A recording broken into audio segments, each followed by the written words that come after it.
Halo adik-adik, apa kabar nih semuanya? Bagaimana sekolahnya? Masih tetap sukacita kan adik-adik? Nah, gimana nih minggu kemarin online kids meeting-nya tentang Esther? Seru kan pastinya? Nah adik-adik, sebelum kita mulai sidang anak-anak, alangkah baiknya kita berdoa terlebih dahulu ya. Tapi kita sebut nama Tuhan dulu 3 kali. Oh Tuhan Yesus, oh Tuhan Yesus, oh Tuhan Yesus. Amen. Tuhan, terima kasih ya Tuhan. Hari ini kami datang kembali. Tuhan, berkatilah sidang anak-anak hari ini. Bahwa kami tetap sukacita. Oh Tuhan, berkatilah ya Tuhan. Setiap hidung kami nyanyikan menjadi suplaian kami. Bahwa kami selalu menjadi seorang murid yang mau mendengarkan setiap perkataan Tuhan. Oh Tuhan Yesus, terima kasih. Amin. Hai adik, jumpa lagi dengan kami ya di sidang anak-anak. Hari ini kita akan berkidung yang berjudul Jagalah Aku Ya Tuhan.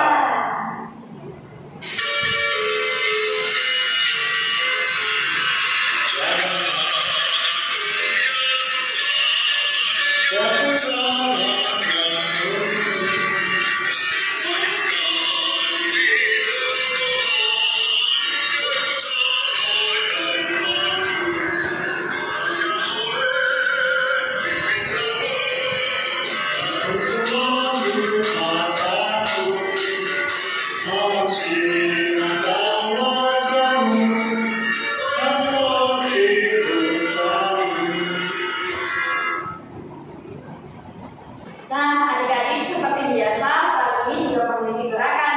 Nah, kakak berdua mengajak kalian semua yang ada di rumah untuk bangkit berdiri dan mengikuti gerakan ini bersama-sama ya, sambil menyanyi, oke?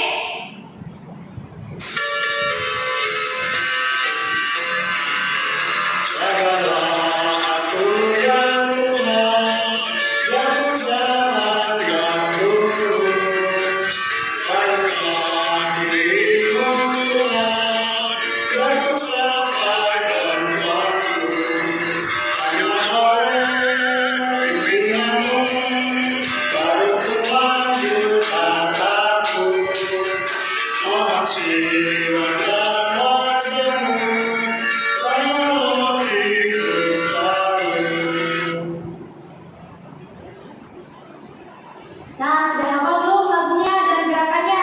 Kami mengajak adik-adik semua mengulang lagu ini lagi ya, oke?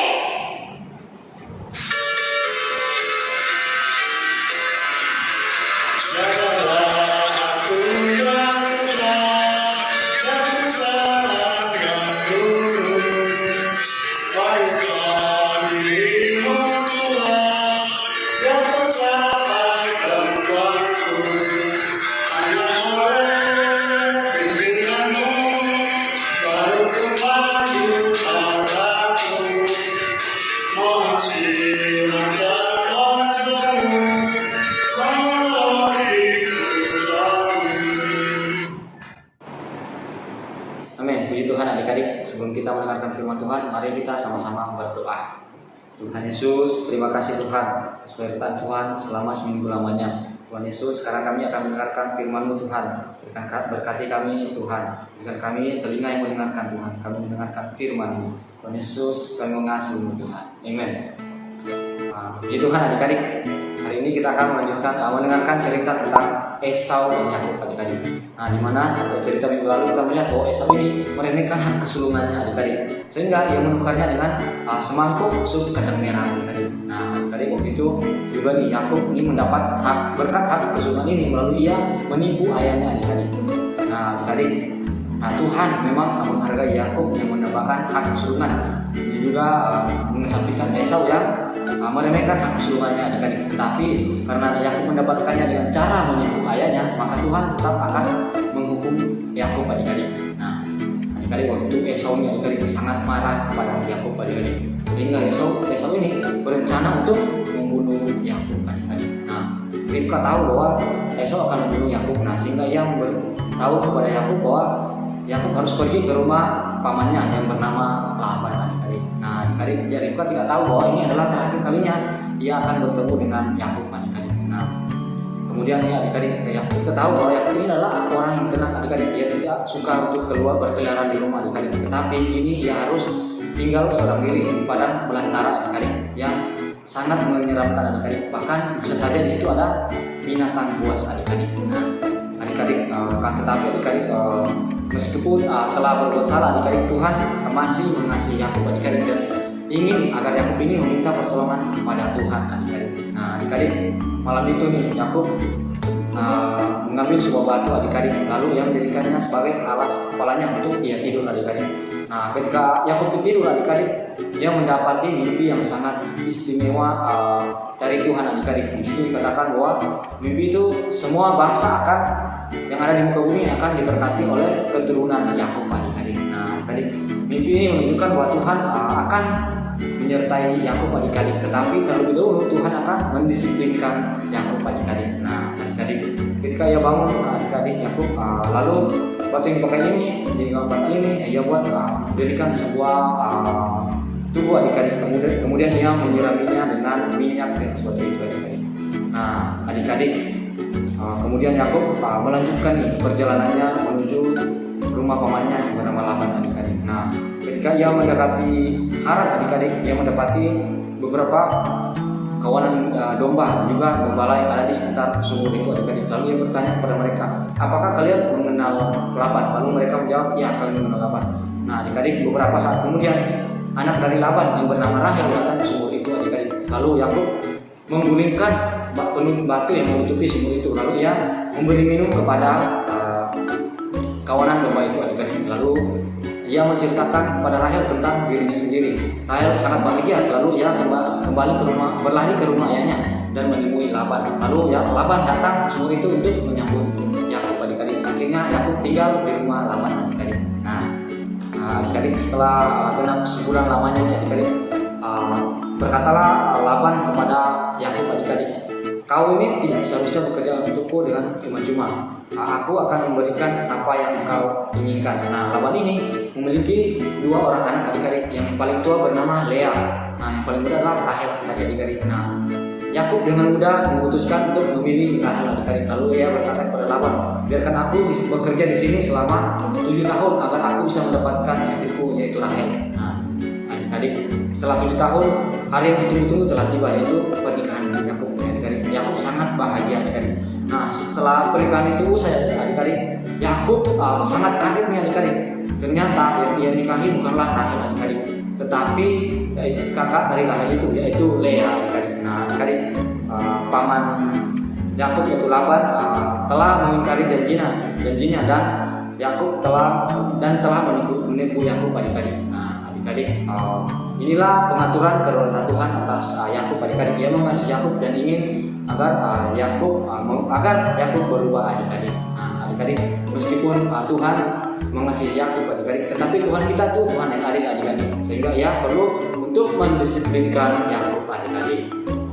Di Tuhan adik-adik, kakak cerita sampai di sini adik-adik. Nah nanti ada Kak Tony yang akan melanjutkan cerita kesimpulan adik-adik, apa sih yang perlu kita lakukan dalam kehidupan kita sehari-hari. Amin. Halo adik-adik. Nah tadi kan sudah mendengarkan cerita dari Kak Ren. Nah Kak kan sudah mendengarkan cerita mengenai Yakub.